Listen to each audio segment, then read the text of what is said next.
துரைமுருகன் அவர்கள் தேவைப்பட்டால் கைது செய்வோம் தான் சொல்றார். அரசாங்கத்துக்கு ஒன்று தேவைப்படுகிற பொழுது அரசாங்கத்தினுடைய முடிவிற்கு எதிராக யாரும் பேச முடியாது. அவர் நாங்க செஞ்சே தீர்வோம்னு சொல்ல, தேவைப்பட்டால் செய்வோம்னு சொல்லியிருக்கார். எனவே நம்ம அது தேவைப்படாதுன்னு தான் கருது மொழி. ஏன் பத்திரிகையாளர்லாம் இவ்வளவு துடிக்கிறீங்க அவரை கைது செய்யணுங்கிறதுல?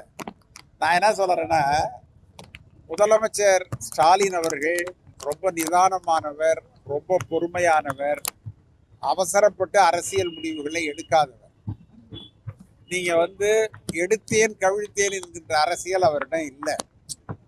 எல்லாவற்றையுமே அவர் சரிநிகர் சமானமாக பார்த்து தான் செய்கிறாரு. அவரே இன்னும் எந்த விதமான முடிவுக்கும் வரல. பொதுவான முடிவுகள் வர வேண்டும், பொதுவான உண்மைகள் தெரிய வேண்டும் என்றுதான் அவர் கருதுகிறார்.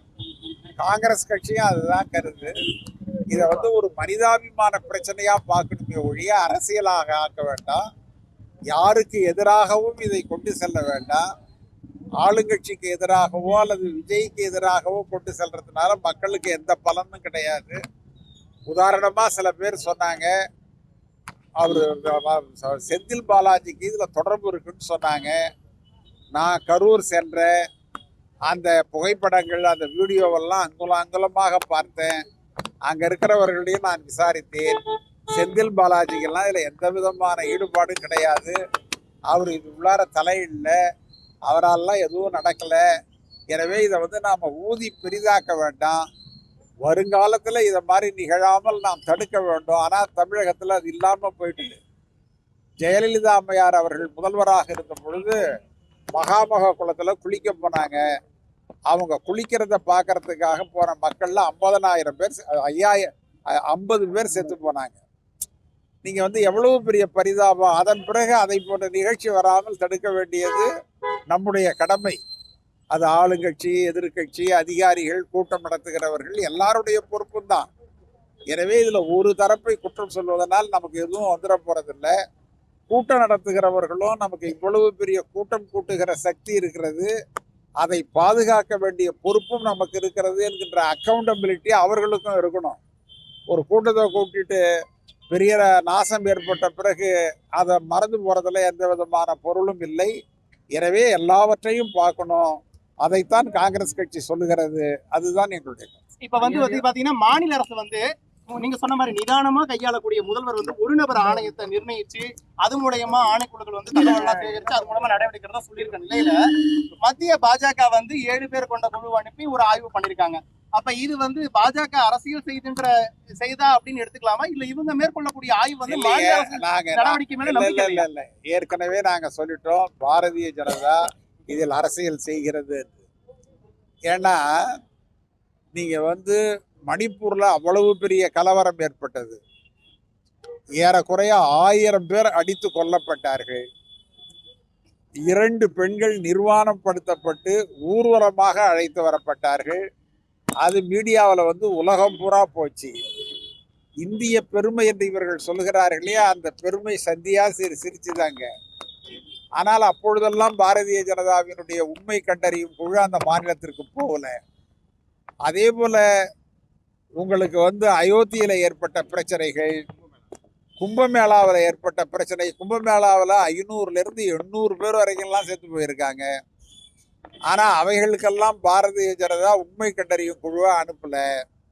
இத மாதிரி ஏராளமான விஷயங்கள் இருக்கிற பொழுது இதுல அரசியல் செய்யலாம் என்கின்ற அற்ப ஆசையோடு தான் அவர்கள் வந்திருக்கிறார்கள். இதை தவிர அவங்க வந்தப்ப நாங்களும் அங்க இருந்தோம். நாங்களாவது ஒரு 100 பேர்கிட்ட பேசணும். அவங்க யாருக்கிட்டையும் பேசல. ஹேமா மாலினி ஷூட்டிங் வர்ற மாதிரியே வந்தாங்க, ஷூட்டிங் முடிஞ்சு திரும்பி போற மாதிரியே போனாங்களே ஒழிய அது ஒன்றும் நடக்கல. எனவே அது முழுக்க அரசியல். அந்த அரசியலை செய்ய காங்கிரஸ் விரும்பல. பொறுப்பான ஒரு அரசியல் கட்சியாக இருக்க நாங்கள். நீங்க ராகுல் காந்தி அவர்கள் ஒரு தேசிய தலைவர். விஜய் அவருக்கு நீண்ட காலமாகவே அறிமுகமானவர். விஜய் அவரை 2-3 முறை சந்தித்து பேசி இருக்கிறார். விஜய்க்கும் அவருக்கும் நல்ல தனிப்பட்ட பழக்கமே உண்டு. இப்ப ராகுல் காந்தியை பார்க்கணும்னா விஜய் எந்த காங்கிரஸ் தலைவர்களுடைய தயவும் அவருக்கு தேவையில்லை. நேரடியா தொலைபேசியில பேசிட்டு அவர் போய் ராகுல் காந்தியை சந்திப்பார். ஆனால் அதற்காகவெல்லாம் விஜயோட காங்கிரஸ் கட்சி கூட்டு சேரும்னு சொல்றது தப்பு. காங்கிரஸ் கட்சி அப்படி எல்லாம் போகாது. ஏன்னா என்ன காரணம்னு நான் சொல்றேன் கேளுங்க. இன்றைக்கு இந்தியாவில் காங்கிரஸ் அல்லாத முதலமைச்சர்களில் காங்கிரஸ் இல்லாத அரசியல் கட்சியில மிக தைரியமாக பிஜேபியையும் ஆர்எஸ்எஸ்ஸையும் விமர்சனம் செய்கின்ற ஒரு முதலமைச்சர் என்றால் அது ஸ்டாலின் அவர்கள் தான். இதை நாங்க ஒரு பெரிய பெருமையா கருதுறோம்.